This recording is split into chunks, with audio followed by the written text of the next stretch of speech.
অদ্য save the অরফেনে দেবী ঘোষ দিদিভাই এসেছেন।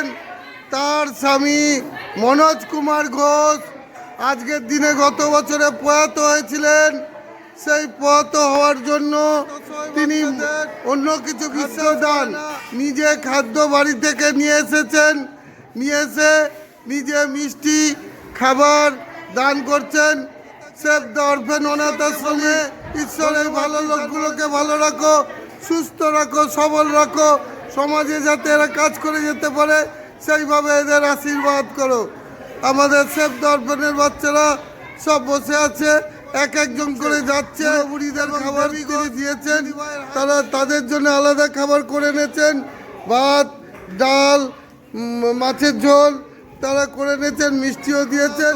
যেটুকু সামর্থ্য পেরে নিজে থেকে নিজে দাঁড়িয়ে থেকে সাহায্য করছেন।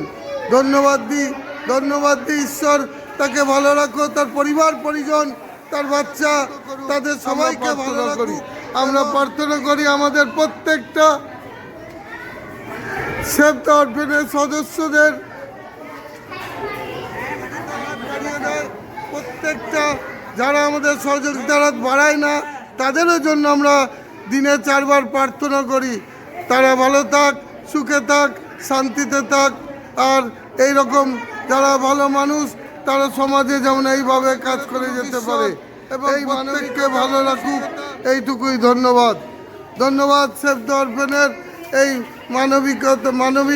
মানবিকতার মহিলাকে ধন্যবাদ, ধন্যবাদ। তোমাদের জন্য কি খাবার তৈরি করে এনেছে? ভাত, ডাল, ধন্যবাদ।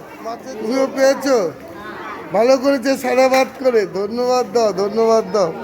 তোমার হাসি দেখে আমরা বুঝতে পারছি যে তুমি খুব খুশি। দাদু তোমার জন্য কি মাছ দিয়েছে?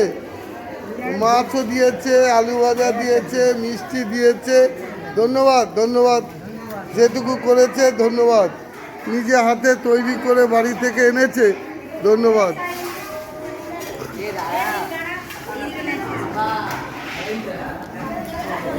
এই তোমরা খুশি হয়েছ? সবাই খুশি? সবাই ধন্যবাদ দাও।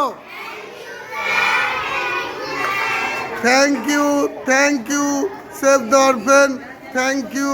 এবং ঈশ্বরকেও ধন্যবাদ, থ্যাংক ইউ। এবং দিদিভাই অনাথ আশ্রমের তরফ থেকে ধন্যবাদ। দিদিভাই, দিদি, আচ্ছা আচ্ছা, ধন্যবাদ, ধন্যবাদ।